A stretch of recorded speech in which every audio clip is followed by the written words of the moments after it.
Winners don't use drugs. Happy Friday, everybody. Shifty, Vinny, thank you guys for joining me for this. No problem. I'm bringing back the wrestling dustbin that I haven't done probably like a year or two, probably 2 years, where I just pick wrestling stuff from back in the day. Well, this one's not so back in the day, but back in the day enough for it to be in the dustbin. Yeah. Wrestling, I did Wrestling Society X, and now we're going to talk about Lucha Underground that came from the same place as Wrestling Society X, some dingy-looking warehouse out in L.A. What's up, Scrambles? How you doing, man? Hey, Scrambles. Good to see you. Good to see you. But yeah, Lucha Underground is a short-lived federation started by Robert Rodriguez, the movie director.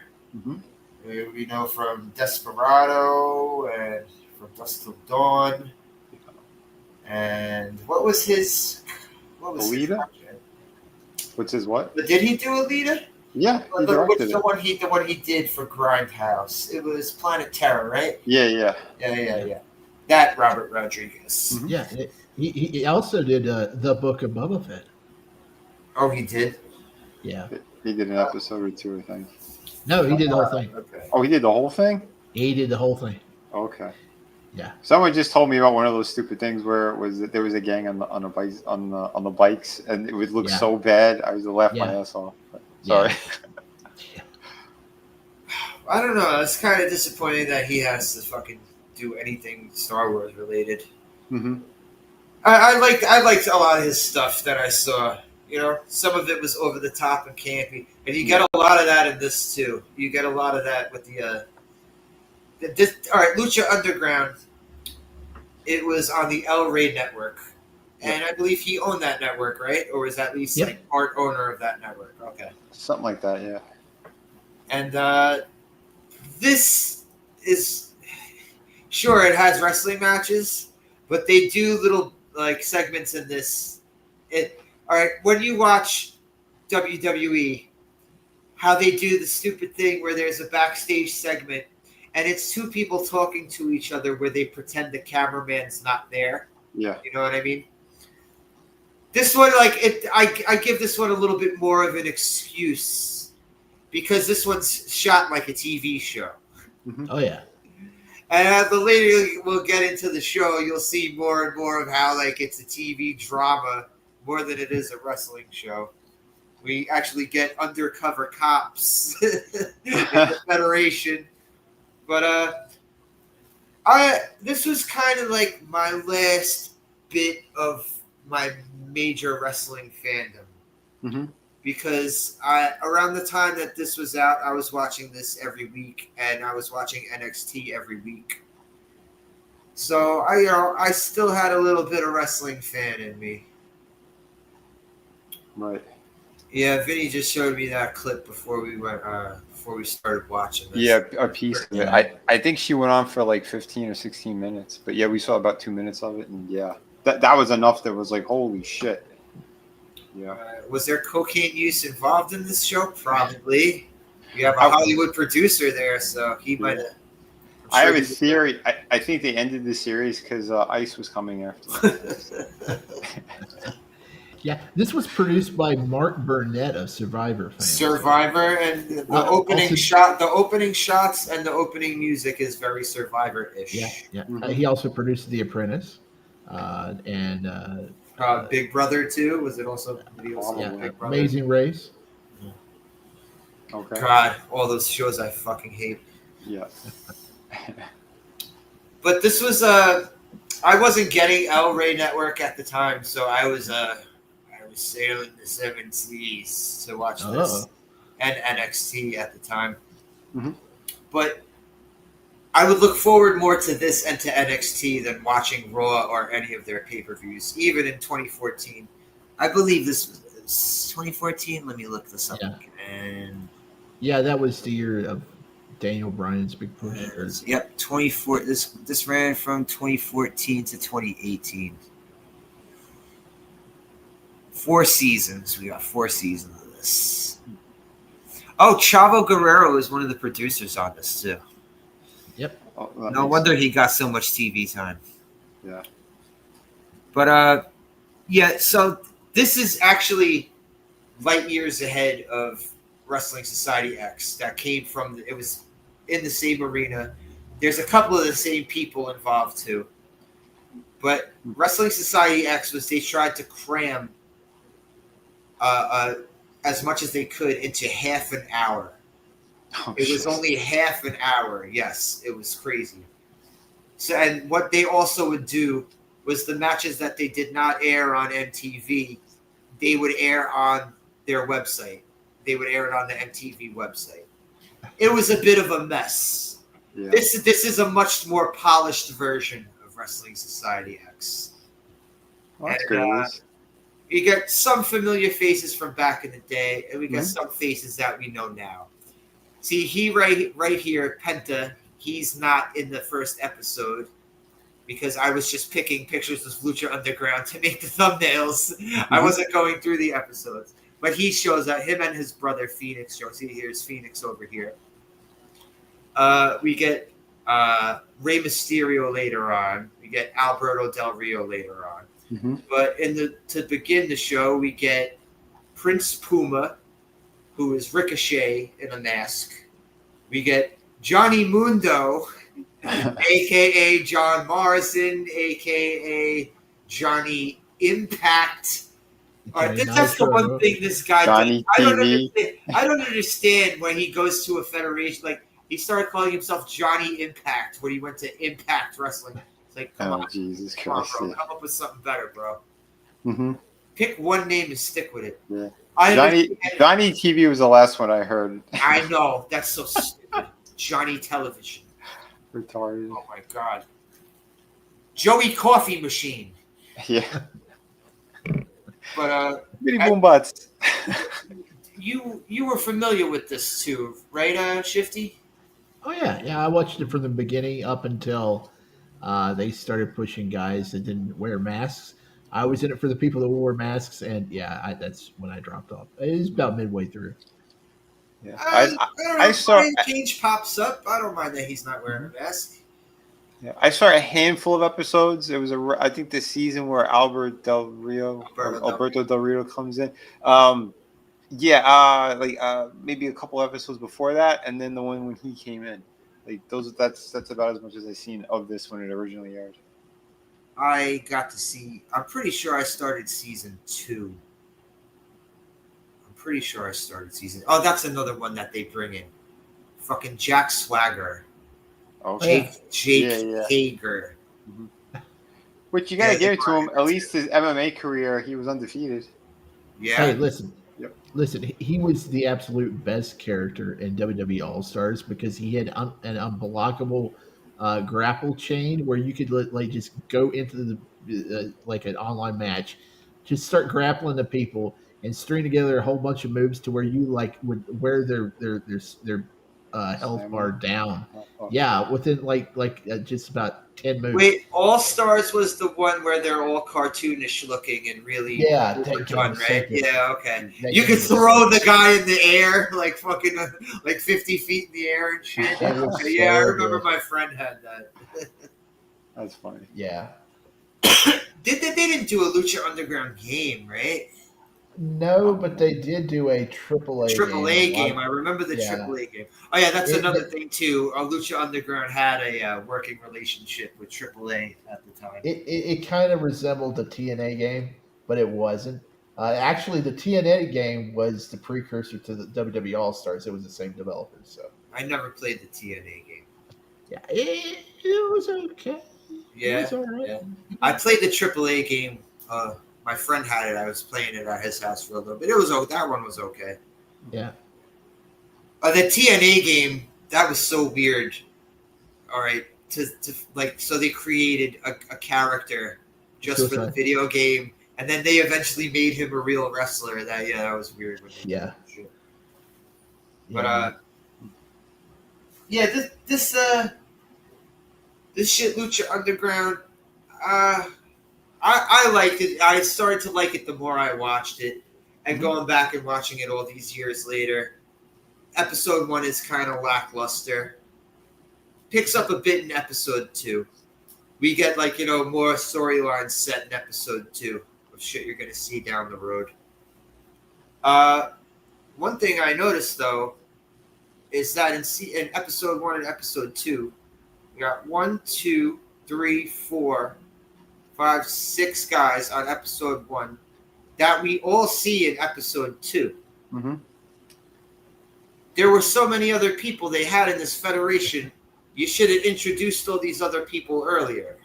Well, I'm sure they probably just filmed these back to back, and not everybody was there that night or something. Because I don't know. Johnny Mundo was wearing different color pants. I don't want to believe he went in the back and changed his pants. I want to believe that this is the next week. But Ricochet didn't. Ricochet was just the same. Oh, he's wearing the same shit all the time. Yeah. Like, seriously, that dude, Prince Puma never changes his fucking gear. WrestleMania 4, Savage, he fought 4 or 5 matches. He had a different outfit every time. Oh yeah. Oh yeah, that's right. That's right. But all right, so we get introduced to our Vince McMahon, Dario Cueto, who is a soap opera actor. I think he was. Maybe he did some Mexican or Telemundo soap operas. But I first time I saw him outside of this show, he was a dance instructor on an episode of Everybody Loves Raymond, and I'm pretty sure he did do a role on Days of Our Lives because my mom watched that show, and I was like, hey, I know that guy. Okay, he's back. He's back in wrestling. Oh, he is. He's a manager in MLW. Oh, okay. And his name is Cesar Duran. Okay, interesting. But okay, yeah, this guy was an actor. Wait, Jack and Jill. Oh my God, that awful Adam Sandler movie where he's playing his own twin sister. Holy shit, he's in that movie. Jesus. Oh my God. All right, he was on the TV show The Mentalist. Episode of Always Sunny. He plays the doctor on an episode of Always Sunny. He was on Ray Donovan, Mike and Molly. He was on an episode of Punk'd. Oh God, when the biggest thing on your resume is Jack and Jill. Oh my God, bro. Damn, poor guy. Shit. Oh shit, he's a black belt in judo. Oh, that's cool. Luis Fernandez Gil. That's his real name. But he's the Vince McMahon of our federation here, Lucha Underground. What's up, Vigilante? How you doing, man? Yeah. Hey, what's up, man? Honestly, I think I have to agree with you, Vigilante. Mm-hmm. I was making sure to catch this every week. It's very cartoony. There's a lot of cartoony stuff the later on it gets down the line, but it's still awesome. Compared to what we get today, I say it's the last great wrestling show here in the United States. New Japan was really killing it there after this ran. So yeah, I gotta say, I was watching New Japan in the 2010s. I was watching New Japan because they had it on AXS Access Television. Also, by the time I got Access Television, they weren't playing Ring of Honor anymore. I was watching because I was watching the weekly Ring of Honor show on YouTube, and it was it would air a couple days after it had already aired on Access when it was on YouTube. Yeah, Ring of Honor. Ring of Honor used to be awesome, man. That was owned by the Sinclair Network, and my ABC affiliate that was a Sinclair Network, and they would air it like 3 or 4 times on the weekends because the network owned it. So it would come on late Friday night, Saturday morning, come on Saturday night, the same episode too every week, so that you always had a chance to watch it. Oh wow! But Dario Cueto. He comes out and he's talking shit to the crowd, and he's saying he's going to give how much? $100,000 I think so, yeah. to whoever he decides is whoever impresses him the most. Mhm. And he's very slimy looking. And when you watch the show, he gets slimier and slimier. Yeah, I don't know. I like this guy. He, like what you said, is this who Tony Khan based himself off of? You said that, Vinny? Yeah, that's what it looked this like. guy. I was like, no, this guy has charisma. Yes. Huge difference. And all right, so we get the first match. We get Chavo fucking Guerrero, forever mediocre in my eyes. Chavo Guerrero Mhm. versus Blue Demon Jr., who looks like a potato with a blue mask on. It was kind of a boring match for your first. Yep. For your first big show. I don't know. I just found it kind of boring. Yeah. This dude, Blue Demon. I mean, I've heard stuff about him, and I understand he's got this luchador heritage, whatever. But he looked old and slow. Yeah. Chavo was old at this point, but Chavo was still fucking moving around way more than this guy. Mm-hmm. Did you say they killed Blue Demon later on, Shifty? I think it's his father. It's okay. They kill several people over the course of the show. Yeah, you also got to mention they actually kill people on the show. Not for real. They kill them in the storyline. Like I think they sent in a couple of lefties to take some. I think the storyline involves like the undercover cops or something, because I remember him being in like a jail cell, and that's where the hit took place. Well, one of the undercover cops gets his face eaten. What? By the guy in the the dude, Jeff Cobb. He plays a psychopath in this named Matanza. Who's held in a cell. He's supposed to be Dario Cueto's brother, and he keeps him in a cell. Interesting. Hey, Frank and Sarah, how you doing, man? Hey, what's up? And the crazy thing, Jeff Cobb, he was on here in a mask. Then he became a big thing on the independent scene in New Japan. And all these years, he just finally made his way to the WWE earlier this year, and he's having a hard time there trying to get over because he's they threw him into that Samoan shit. And he's not in the best shape like he was, so he's on like the downward path in his career. Well, it took him one of those dudes who was like a lot wider than he was tall, like the Rhino and Taz type build. Mm-hmm. It took him 10 years to get to the WWE. I guess he's taking the money now once his his career is going out. So, but yeah, Frank and Sarah. I don't know if you ever got a chance to check this show out when it was on TV, Lucha Underground. And my cousin here, Frank and Sarah, he was also a big wrestling fan back in the day, like I was. Nice. Hey, cool.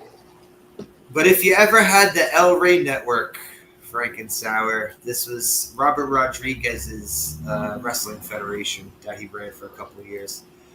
I heard some shit that they actually made people sign these contracts. They restricted some wrestlers from working for other companies until their multi-year contracts expired. Yeah. I think that I don't understand how they could have done that to people when they're only filming 16 episodes a freaking year. Yeah, that is weird. Well, it depends how much they were getting paid. Yeah, that's true. I forget who that got tied up in that mess. I think Ray got in trouble with it because he wanted to come back to WWE and he couldn't, if I remember correctly. But yeah, interesting. Well, he eventually did. Okay, this wrestler that sued them, he stated a wrestler pay there was usually less than $1,000 per appearance, with some wrestling cast members earning only about $4,000 a year from the show. That's awful. Oh my god, awful. What the fuck? Why would they sign a contract like that? They had a class action lawsuit against El Rey Network for this. Yeah. Yeah. Well, Yeah, you got to be pretty dumb to be a professional wrestler and sign a contract like that. yeah. It's for the exposure, bro, and the experience, bro. Yeah, meanwhile, they bring in Rey Mysterio. Yes, Rey Mysterio really needs to get his name out to the... Oh, that's because that's a favorite Conan. That's why. Yeah, I know you hate Lucha Libre, but this is kind of a different spin on Lucha Libre. This is action drama more than a Lucha Libre show, kind of. But they had some people on here that telenovela. They restricted them from showing their faces, and they had them change their names and shit. Like Ricochet is Prince Puma. Yep. Like that was their trademark name. They weren't going to allow him to use Prince Puma anywhere else or wear the mask. Right. But also a lot of these federations, their wrestlers don't just wrestle there. They wrestle elsewhere too. Even AEW, they let their fucking wrestlers wrestle elsewhere. Yep. Yeah. But Because my friend Lee, but she had a couple of belts in different female divisions. 16 episodes a year, you know? Yeah. What if they only want to use you on one episode? Yeah, exactly. That's awful. Well, a lot of these wrestlers, they were also wrestling in AAA, so they did have a working Yeah, this is partnership with AAA too, yeah. Yeah. But we also get a lot of familiar faces. We get Matt Stryker and Vampiro as the commentary team. Conan is like he's trying to be like fucking Yoda to Prince Puma in the background. Yeah. This is all Conan. That dude. There's something about that dude that always fucking irked me. It's that he's always like Mexico, Mexico, Mexico, Mexico. Motherfucker is from Cuba. I mean, sure, that's where you cut your teeth in wrestling, but you got act like you're Mexican, bro. You got the Cuban managing the half white, half black guy who's posing as a Mexican. Was posing as a fucking descendant of the Aztecs and shit. Yeah. Wouldn't that make him a Puerto Rican? Never mind. Well, what is Ricochet anyway? I want to see what his fucking. I thought that's what he was. I thought he was black and Puerto Rican. Right? I thought he was half white and half black. That's what I thought. But from Ireland. From Ireland? His name is Trevor Mann. Mann. His name is Rick O'Shea. That was good. Oh, shit. Oh, I'm going to go fight in the temple, laddie. Oh, with the shillelagh. Oh, yeah, it doesn't say if he's of Mexican descent or anything. Then again, this is a TV show more than a wrestling show, so he's just playing a role. Yeah, I'm pretty sure he's half black, half white. Cause African American professional wrestlers. It says. Yeah, he married Samantha Morton, Urban. I think. Urban, yeah, and they commented they're the same descent. So. Yeah, it doesn't say anything about any sort of Hispanic heritage. But like I said, it's a TV show. It's a TV not show. Politically correct. Yeah, I know. He's cultural appropriating. Yeah. Neither are my thoughts about her. Holy shit, is she hot? Yeah. His wife. Yeah. I can't remember what she looked like. Oh, I can remember. Shifty remembers. Pepperidge Farm. Oh, okay. Wow, not bad, Ricochet. Yeah. Gee, I wonder if she shoves fingers in his ass. I don't want to know that. Just something I heard years ago about Ricochet. Oh. Allegedly, he likes to play proctologist with his significant other. Oh my god! Well, he is a wrestler. I mean, aren't they all? Yeah, he's had a history. He dated Tessa Blanchard, then he dated Katana Chance, or the girl that was on American Ninja Warrior, who was in NXT. Oh jeez. I don't remember that chick. Yeah, she's real tiny. But yeah, match 2 of this. We get 2 more people we're gonna see in episode 2. We get Son of Havoc versus the very annoying Sexy Star. This woman who flails around. That's her gimmick is flailing around and throwing fake punches like a 2-year-old would. I was never fond of this girl. Don't get me wrong, got a nice body though. But yeah, years ago, this was the girl who got blacklisted from wrestling for breaking another girl's arm in the ring. Yeah. Well, I wonder if Hogan paid her to do that. Yeah, like I said, You're not gonna work for me, brother. Snap that shit. she's an old school AAA wrestler. She's had some good matches there. Yeah, but I think it's funny though that Son of Havoc. He has no name. He has no name. He's the son of Havoc. Havoc is his dad. Yeah, but he has no name. No, but you know what it was? His identity. Remember at the end how we were talking about how they all like just go away, like the way that guy Aerostar turned into a rocket or whatever the fuck it was. Yeah. Son of Havoc rides off on a motorcycle. So this whole Son of Havoc thing is supposed to be like Sons of Anarchy. You know what I mean? But this guy was another one, Matt Cross. He was a flippy dude from Ring of Honor. He was on he was on until later Tough Enough, I believe. Yeah. This chick, Sexy Star. I forgot I forgot it was Rosemary. I forgot it was her, the chick from TNA. The crazy chick with the makeup from TNA. I forgot that's who it was. Who Sexy Star broke her arm. Wow.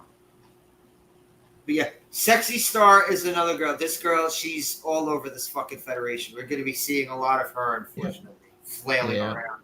Yeah. Nice body, though. Nice body. Yeah, so she's got nice abs. Yeah, we still win. So she's got a very nice stomach. Mm-hmm. But this is what I was surprised about this. Son of Havoc wins.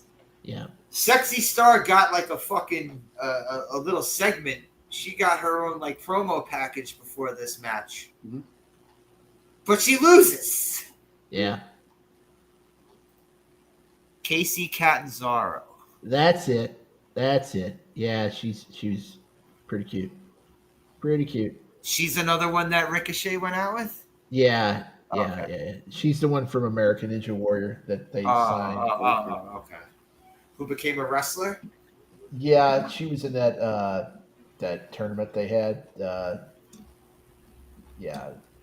And then she's fired now. They got rid of her. Okay. Yeah. But yeah, Son of Havoc wins that match, and then we get a backstage segment with Dario Cueto telling Chavo that he's a piece of shit and that he ain't gonna get the $100,000. Fuck you, Chavo. I have a friend that reminds me of Chavo Guerrero. He looks like Chavo Guerrero with a big old schnoz, though. Okay. He's part Jewish? No, he's not. Roman Italian. Portuguese and Greek. Oh yeah, that'll do it. But all right, then we get the main event. See, this is all right. I don't mind in a 44-minute span, 3 matches in a 44-minute span. That's not bad. Yeah. So the third match, the main event of the night, Johnny Mundo, John Morrison, and his 800th name, Johnny Mundo, Johnny World. What? It's like World. Oh, that Casey chick she went to a convention I was supposed to be at. Oh yeah, Casey. Yeah, the one last month. Like I couldn't make it. I had to cancel. Yeah, she was there. But we got Johnny Mundo in the main event versus Prince Puma. Pretty good match. Very flippy dippy.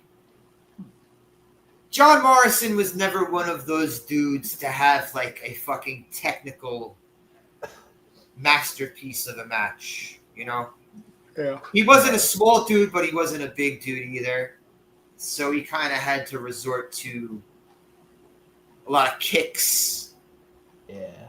moonsaults, shit Mhm. like that. His finisher is fucking. That shit is sorry ass finisher. I'm Mhm. sorry. You do that move. He does like that Rob Van Dam, almost like the split-legged moonsault that Rob Van Dam used to do in the middle of the fucking match. Yeah. And that's this guy's finisher.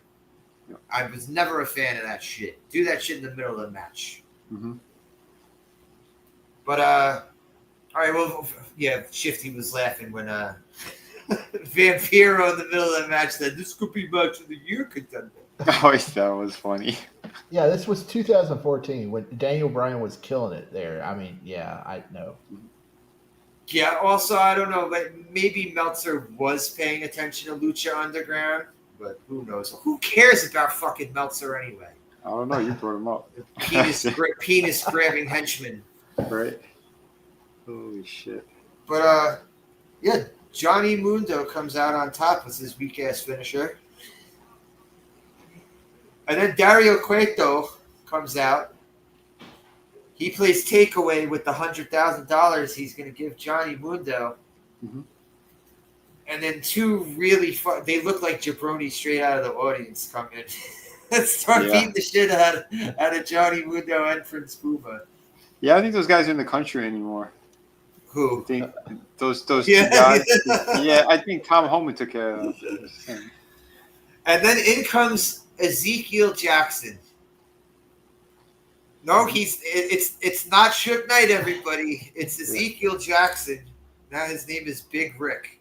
Ezekiel Jackson, who had how many years did he have in WWE? Maybe like 2 years, 2 or 3 years. Yeah. Yeah. Okay.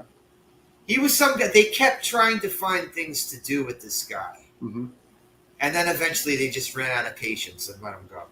Yeah. Yeah. Is that what's going on? What's his face? Omaz? He's in fucking AAA, I think. He's in Mexico. Oh, I didn't know that. Yeah. Shit. They showed him kicking a midget. There's a clip of him kicking a midget. I want to see that clip now. Yeah, it's Micro Man. Yeah. Yeah, that oh my god, that thing looks like it could barely move. He's like the shortest wrestler in the history. Yeah, and he like he walks like a fucking decrepit old man. He's like a size of a baby. He's so tiny. Oh my god. I don't know. I see this midget trying to move around, and it looks like it hurts. It looks like it hurts for him to move around. Jesus, that's pretty awful. So then Dario Cueto comes out, and he's giving the thumbs up to the Suge Knight and crew that they work for him now, and then episode 2 starts with them in the ring. The bald dude with no shirt says that you're gonna remember his name. And Shifty said, "Who?" It's supposed to be the next week, but they just, No, he's wearing different. Johnny Mundo's wearing different colored pants. I must believe it is the next week. Huh. I must believe it. So you have to. He totally did not have a second pair of pants to change into. No, he probably had Velcro ones on, and he ripped them off. So then Johnny Mundo comes and attacks them to try and get payback, and then Prince Puma comes out to help Johnny Mundo. So then out comes Dario Cueto to say a tag team match, player. He does his Teddy Long impression and makes a tag team match there on the spot. And then we get two homeless-looking Mexican dudes losing to the makeshift team of Johnny Mundo and Prince Puma. Mm-hmm. You're just seeing more people we saw last week. Yeah. There was only one person, or 3 people, including the 2. But we saw them in the beatdown, so we still saw them last week. Mm-hmm. But there's only one person, like, truly introduced in this, and he's in the main event. Hey, Tommy. What's up, Tommy? How you doing, man? Oh, Internet, back and your internet went out. Hope you feel better, bro. Yeah, man. Yep.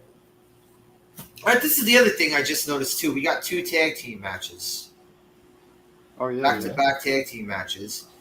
This is the other thing too about Lucha Underground is that we get men versus women in this. Mm-hmm. They like. There's even a part where they instead of tag team belts later on they introduce the trios belt, this 6-man tag team belts, Mhm. and this the champions are a chick and 2 dudes. That's pretty funny. Yeah, Triple We A get has a. okay. We also introduce Evilise here. All right, Evilise, one of the 2 hottest women in the. Well, there's 3 hot women. We get the hot ring announcer, Melissa Santos. Mm-hmm. We get this girl, Evilise, and we get the girl later on who manages Mil Muertes. We get Katrina. Yeah. Did you say But, Phil Muertes? Mil, yeah, Phil Muertes. Gil Muertes. Oh, okay. But Sexy Star, I think she had to try, like, yeah, she bitched at somebody to get her win back from Son of Havoc. Because Sexy Star gets the pin here on Son of Havoc Mm-hmm. in the tag team match. She says, "Let me win, otherwise I'll break his arm." And what did we other get? There was okay, yeah, we got a segment of Conan Mhm. telling Prince Puma not to get involved in Johnny Mundo's fight. I don't know, Conan. I just look at Conan. Yeah. He's just one of those dudes, like him and Disco Inferno. Yeah. They hang out and do a podcast together and shit. Oh, too. jeez. He's not that bad. I mean, come on. Conan, he was always one of those guys that I was like, meh. He always Mhm. he always wore the cool threads, and he said, "Check out my threads. That's enough." You know, he was cool. And he used to say, Oro levato! That's right. So then we get the main event. We get slow-moving potato build Blue Demon versus Mil Muertes, who has a physique that looks like he took steroids and forgot to work out. Yeah. He got partial BBLs. Hey, it's fine. It's fine because the physique of his manager. That's And Yeah, his that's banging the ass fucking manager, Katrina. Oh my Good god. God, this woman is built like a fucking porn star. Mhm. Holy Oh. shit. And I swear something happens in between this and season 2 because she looks like she lost about 30 pounds and not a good 30 pounds. Uh-oh. That's Like a lot of the 30 pounds seem to be up top. Aw. Yeah, it's pretty sad. You have a kid or something? How do you get crackhead skinny from having a kid, though? Well, I mean, some they get obsessed. Like, they're trying to get back into the old shape that they were Oh, okay. in. Yeah. So they'll like purge themselves and shit? Basically, and if the kid is, or again, I don't know if she did or she didn't have a kid, but if she did, there's a good chance that the kid deflated those beautiful fun bags. yeah. The match is pretty good because she gets Cocksucking kid? Fuck that kid.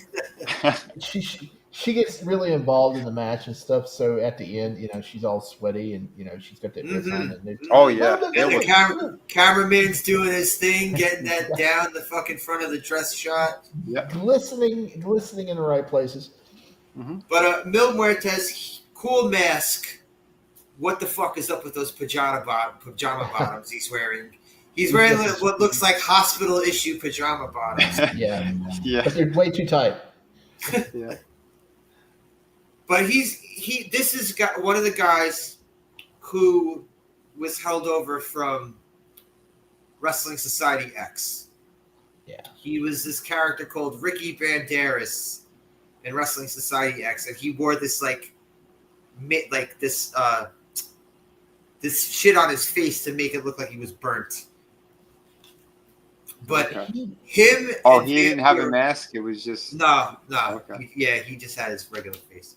He had a name in AAA, and I can't think. It was like Phantasma or something. Oh, okay. So also, yes, this guy also, he was in TNA later. He was feuding with Abyss. His name was Judas Macias. Okay. That's right. I forgot it was that same guy. But this guy Mil Muertes and Vampiro, part of our commentary team, Vampiro, were the two guys who got Wrestling Society X kicked off the air because they did a spot where, now known as Mil Muertes here in Lucha Underground, he threw a fireball in Vampiro's face. The executives at MTV shit their pants over it. So have they not watched professional wrestling? I mean, that's you would think, right? But they shit their pants over it, and they were like, "We're not going to air Wrestling Society X ever again." So they didn't even get to air their last episode. They had to show it on their website. what the hell? Yeah. I mean, was it like an actual? I mean, it was just flash paper, wasn't it? That's what. And you know what's fun? They showed Vampiro's face after they did it, and his face looked fine. His face did not look scarred up or anything. So like you said, those executives, like they're so weak that there could be a lawsuit. Well, we can't do this. And you know, just a decade before, MTV had gone through shit because of Beavis and Butthead. Mm-hmm. Oh, yeah, fire. Okay, yeah. Yeah, exactly. Which is why they had to air those stupid fucking public service announcements before. Yeah, but the "Do not try this at home" shit. Yeah, Hogan and Slaughter were doing that all the time during their feud. They would be using the flash paper and. Well, wasn't that also like? See, I didn't get to see Memphis wrestling every Saturday like all these other kids did. Oh yeah, I mean, yeah, Lawler and he threw fireballs in people's faces all the fucking time. Yeah. I see so many clips of him throwing fireballs in people's faces. Oh jeez. It's like freaking Ryu and Ken over there. But it was it was scared executives, you know. Like I said, they had just a decade before gone through Beavis and Butthead shit. Maybe they just got sick of X-Pac. I don't think those executives don't know their asses from their elbows. They're too busy doing blow off the butt cheeks of their new child stars. We're talking about the network that you probably had either Jackass or Wild Boys as the intro show for Wrestling Society X. So. Yeah. I mean, you know what? With Jackass alone, they shouldn't have been scared about anything. You got Steve-O stapling his ass cheeks together. Oh my god! Yeah, they could show that though. Yeah. So stupid. But Mil Muertes is the victor in this match. Him in his pajama bottoms. Yes, 1,000 deaths. That's his name. Yep. But yeah, I completely forgot about him, that he was in TNA. All right, it was Father James Mitchell betrayed Abyss and then brought him in. That's right. I completely forgot about that. He looked like he was still kind of in shape when he was in TNA too. This was just a couple of years later.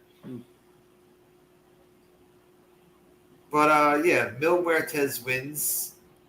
And then... So, who came in and started? Did they send in Big Rick and his crew again to beat the shit out of Blue Demon? I thought it was good. It was Guerrero. Didn't Guerrero come in and he started taking them all out? No, because Chavo jumps Blue Demon. Yeah. The Big Rick and them came out, and then that somebody else came out, and they all got into it like a skirmish. And then Chavo picks up Blue Demon off the floor and then hits him in the head with the chair. So heel turn in episode 2. Yeah. And because Rick bolted, he bolted. First of all, they're pussies because 3 of them ran from 2 people in the beginning of this episode. Big Rick, he fucking ran. He ran up the stairs. But, yeah. So, the tone is set now for Chavo's big fucking heel run. Exciting, right? Exciting. From episode 2. Riveting. And now that I'm realizing it, I'm seeing more and more names that turn heel already. Spoiler alert, Johnny Mundo turns heel. Sorry, guys. Spoiler alert there. You ruined it for me now, pal. But episode 1 was a little lacking. Episode 2, I say, it picked up a little bit more. Mm-hmm. But we needed more people. We need new people. I'd say by episode 3 is probably where we're gonna get Penta and Phoenix introduced. Willie Mack, Brian Cage. Okay, They start to bring in those dudes. that's cool. Not everybody is wearing a mask here. They're not all completely Mexican luchadors. No. Aerostar shows up at some point. A real hot lady that dresses up like a snake. We also get a fucking this big ass motherfucker named Marty the Moth, who is wearing one of the worst goddamn Speedos that could have ever offend the fucking human eyes. Oh boy! And it's almost the same color as his skin, so it's almost as if he's running around naked. Oh my god! So wait, is it more offensive or less offensive than Ahmed Johnson? Oh. It's like Randy Orton level of offensive. Okay. We get a midget? No, a little person? Yeah, Masquerita Sagrada. We get a midget. We get a fucking. Oh my god! We get a guy who looks like goddamn Mrs. Roper wrestling. Oh my god, Mrs. Roper. Yeah, I swear. I think it's is it Pimpinella? Is that what her name? It's yes. Uh-oh. Yeah, she it's that person. They're in AAA and they're working with WWE now, and they had a pay-per-view or a PLE a couple weeks ago, and Triple H was in the front row, and he was not amused at some of that person's antics. So Can't you just hear a ring announcer announcing the opponent at WrestleMania? And coming down the aisle, Mrs. Roper!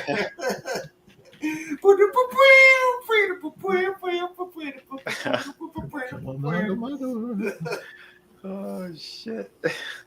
But yeah, episode 1, just kind of lays it down for us. Episode 2 starts to pick up. I guess I'd say by episode 3, we at least get it, because Penta, we get a lot of Penta on this too. We get a lot of Penta and a lot of Ray Phoenix on this. Yep, and they're at odds. They're not the yes. They don't tag team in this. Yes. Yep. Yes. And Ray Phoenix, at some point, he has a really, really good casket match against Mil Muertes. Really. Oh yeah, that's right. I forgot. Yeah, we got some cool shit later on down the line in this. Nice.